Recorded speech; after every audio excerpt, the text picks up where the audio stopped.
Olá pessoal, sejam todos bem-vindos ao canal Vencer do Zero. Está começando mais uma aula sobre o segredo da mente milionária e hoje vamos abordar sobre a segunda influência de como nós somos condicionados a pensar do jeito que pensamos e a nos comportar do jeito que nos comportamos. Hoje vamos falar de exemplos adquiridos na infância.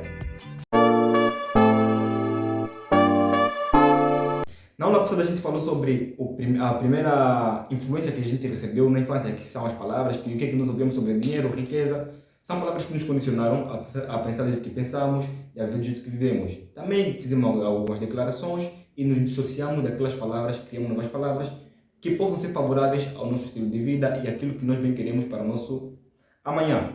E na aula de hoje vamos falar sobre a segunda influência, que são os exemplos. O objetivo de hoje é se conscientizar dos exemplos e se dissociar dos maus exemplos que nós adquirimos quando eram mais novos com relação a dinheiro. Como se comportavam os teus pais, o que é que eles faziam, como eles se lidavam com questões financeiras, tudo isso nós aprendemos, então vamos aqui hoje aprender. Nessa segunda aula que está top, super cool, já estamos aqui com o nosso painel aberto para fazer a leitura daquilo que está escrito no livro O Segredo da Mente Milionária. Como vocês bem sabem, estamos a nos basear no livro O Segredo da Mente Milionária, de T. Harv Eker, onde tem toda essa informação boa que você não pode perder, porque você precisa mudar a tua mentalidade e construir um bom futuro financeiro para ti, para a tua família e para a tua comunidade à volta.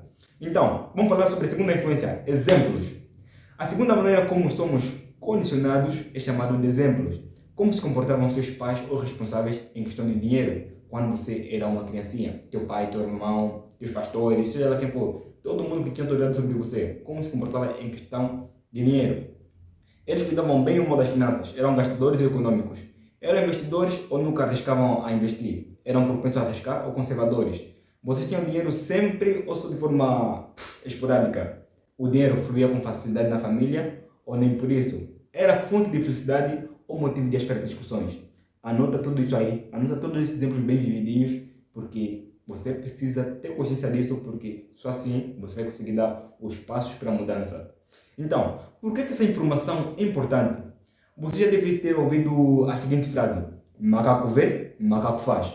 E nós seres humanos não ficamos muito para trás. Quando criança, aprendemos quase tudo à base do exemplo. Nós ouvimos muita coisa, isso é certo, mas normalmente a gente tende a esquecer. Mas aquilo que a gente vê, a gente copia e a gente modela e a gente vai se comportar daquele jeito. Existe uma certa verdade na seguinte frase, embora muitos não vão admitir, né? O fruto não cai muito distante da árvore. Ou seja, nós estamos sempre a carregar os nossos pais. Aqui, ó. No livro O Segredo da Mente Milionária, você vai encontrar a história de uma jovem que se casou recentemente. Então o que ela fazia quando preparava o bife para o marido? Normalmente ela cortava a carne ao meio e fritava. O marido ficou indignado com aquela situação, tipo, ele ficou indignado não, ficou confuso. Ele dizia: eu gosto da carne completa, inteira. E a minha mulher sempre corta ao meio. Então perguntou: amor, por que tu sempre corta o bife ao meio? E a mulher respondeu: porque era assim que minha mãe fazia. Então naquela mesma noite a sogra foi jantar com eles. Então eles aproveitaram a oportunidade para questionar: sogra, por que você cortava sempre o bife ao meio? A sogra respondeu: porque era assim que minha mãe fazia. Então, eles todos confusos ligaram para a avó e perguntaram: avó, por que a avó sempre cortava o bife ao meio? O que a avó respondeu? Porque a minha frigideira era pequena. Confesso que eu ri bastante quando li essa história.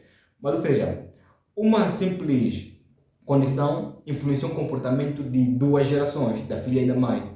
Então, ou seja, tudo aquilo que a gente vê em casa, normalmente tendemos a ir aplicar nas nossas futuras casas, na nossa futura família. Porque a gente modela comportamento, a gente modela exemplos. E em questão de dinheiro, ou em matéria de dinheiro, tendemos a ser idêntico aos nossos pais, ou um deles em particular, ou uma combinação dos dois. Agora só você que sabe se é igual a tua mãe, teu pai, ou se você é combinado. Mas também tem aqueles que são opostos, e vamos falar por que isso acontece.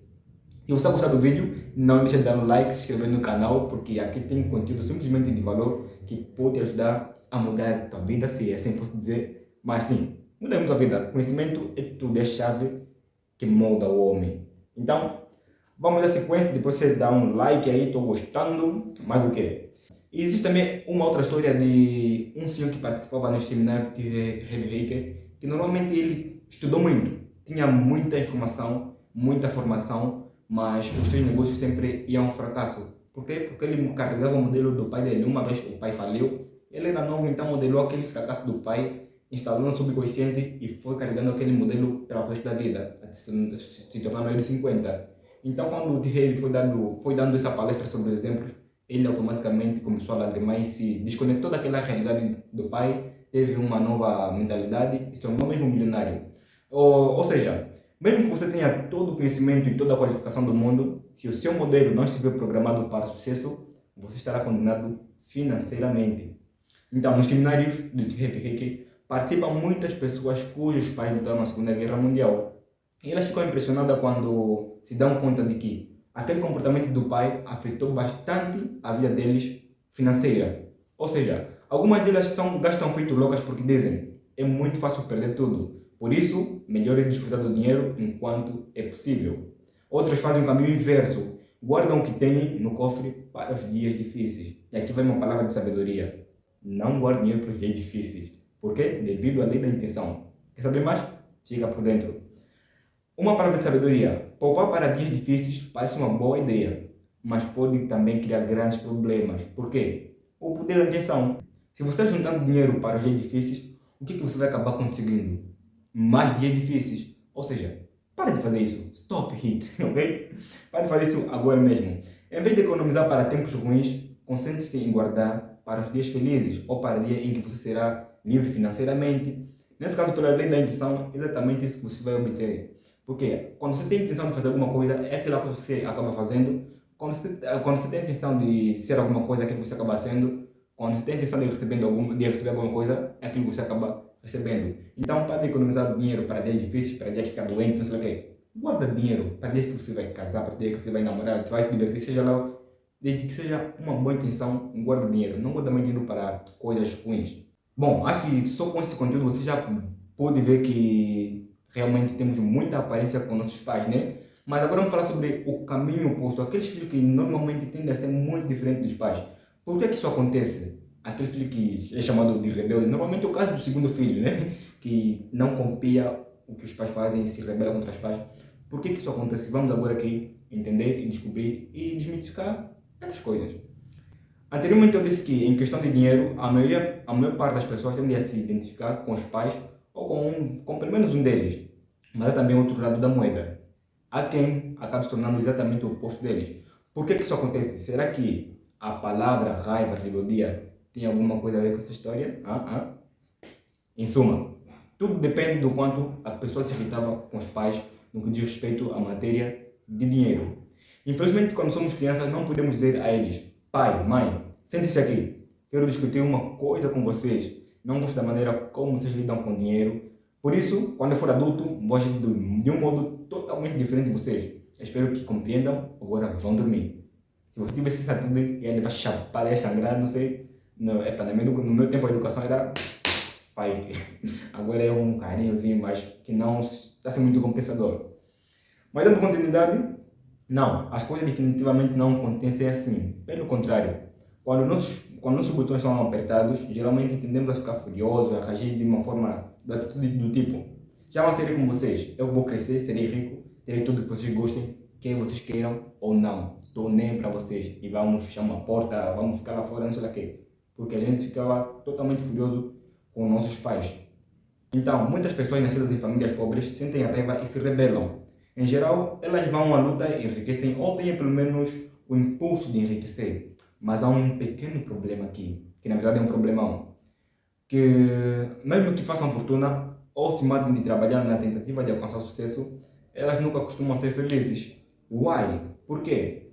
Porque as raízes da sua riqueza ou motivação para ganhar dinheiro são a raiva e o ressentimento. Consequentemente, dinheiro e ressentimento se tornam identidades associadas à sua mente. Quanto mais dinheiro elas têm ou lutam para ter, mais enfurecidas acabam por ficar. Por quê? Porque a raiz, a base, é errônea, é o medo, é a raiva, é o ressentimento. Até o dia em que a sua consciência lhe diz: estou cansado de tanta raiva e tanto estresse. Do que eu quero é paz e felicidade. Agora não tem o princípio de riqueza. Princípio de riqueza: a sua razão ou motivação para enriquecer é crucial. Se ela possui uma raiz negativa, como o medo, a raiva ou a necessidade de provar algo para si mesmo, o dinheiro nunca lhe trará felicidade. Então, se você quer ter dinheiro, você quer ser rico, tenha motivos claros, motivos bons, motivos que realmente te satisfarão. Não livra-se da raiva, livra-se do medo, do ressentimento e por aí vai. Continuando, por quê? Por que nenhum desses problemas pode ser resolvido com dinheiro? Veja o caso do medo. Nos seminários costuma perguntar à plateia: quantos de vocês diriam que o medo é a principal motivação para o sucesso? Poucas pessoas erguem o braço. No entanto, quando pergunto quantos de vocês diriam que a segurança é uma das principais motivações para o sucesso, quase todos levantam as mãos. Mas prestem bem atenção aqui agora. A segurança e o medo são ambos motivados pelo mesmo fator. Por quê? A busca por segurança tem origem onde? Na insegurança, cujo fundamento é o medo. Será que mais dinheiro dissipa o medo? Quem dera, a resposta é absolutamente não. Porque o dinheiro não é a raiz do problema, mas o medo, sim, este é o problema. E assim como existem pessoas que, movidas pelo medo, há quem também seja motivado a alcançar o sucesso para provar alguma coisa para si mesmo. Aprenda que, independentemente da quantidade de dinheiro que você tenha, isso não faz de ti uma pessoa competente. Se você não se sente suficiente hoje na tua vida, você não vai se sentir suficiente amanhã com outra coisa. As pessoas que você tem, os bens materiais que você tem, ou seja, tudo que você conquistou, não te fará se sentir suficiente. Por quê? Você tem que se sentir primeiro suficiente. Lembra, está tudo dentro de você. Se você não se sentir preenchido, nada de fora vai te preencher. Tudo parte de dentro de nós. Procura se preencher para que você possa preencher o mundo, possa preencher a caixa. E é assim que tua vida vai fluir. Bom pessoal, chegamos na parte mais importante da nossa aula, que são os passos para a mudança. O passo número 1, muito importante, conscientização. Pense no modo de ser e nos hábitos dos seus pais em relação a dinheiro e riqueza. Liste por escrito em que aspecto você se considera igual a cada um deles, ou se também você é extremamente oposto a eles. Eu sou bem oposto da minha mãe, sou extremamente oposto. Entendimento. Escreva sobre o efeito que esse exemplo vem causando na sua vida financeiramente. Então, todos os exemplos que você vai listar só são aqueles que dizem respeito à área financeira. E você pode expandir esse conhecimento para mais áreas da tua vida, porque realmente é necessário e você vai se sentir mais aliviado, muito libertador e vai ser bom para a tua vida. Dissociação. Você compreende que esse modo de ser é apenas seu aprendizado passado e não quem você é. Consegue perceber que tem a opção de ser diferente agora? Se você não é a gravação, mas sim o gravador, então troca de gravação, mete uma nova e reproduz essa nova gravação.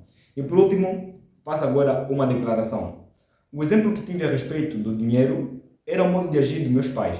A minha maneira de fazer as coisas nessa área sou eu quem decido. E agora diga: eu tenho uma mente milionária. E isso aí, pessoal. Chegamos no final de mais uma videoaula sobre os segredos da mente milionária. Estamos a nos basear no livro de P. Harry Baker. Recomendo que baixarem esse PDF, está aí na internet grátis. Super bom, um livro que mudou bastante minha cabeça. E recomendo que todo mundo mesmo leia. Bom, se esse conteúdo te agregou valor, não deixe de se inscrever no canal, dar um like, deixar nos comentários, partilhar no grupo do WhatsApp, Facebook, Instagram, para que todo mundo possa ter acesso a esse tipo de informação. E estamos juntos.